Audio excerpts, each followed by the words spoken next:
My experiences with dry shampoo, I have to wash my hair the next day because it does not feel very good at all. This is my 4th day without washing my hair.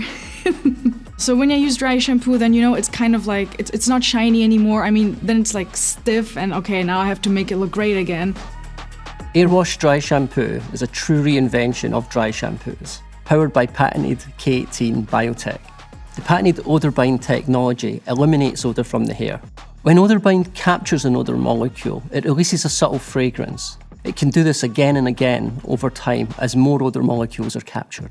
It also has translucent microbeads, and these don't create a white cast that other dry shampoos do. Go 3 days longer between washes without starchy or powdery buildup on the hair. It doesn't show any white cast. Like always, there's like a lot of white cast. I need to use like towels to rub it in.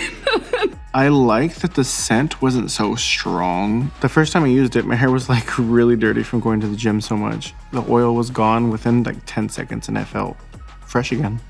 It looks shiny and it's not oily though. It looks fresh and it's very light. It's very nice to like go with your fingers through the hair. It looks so good.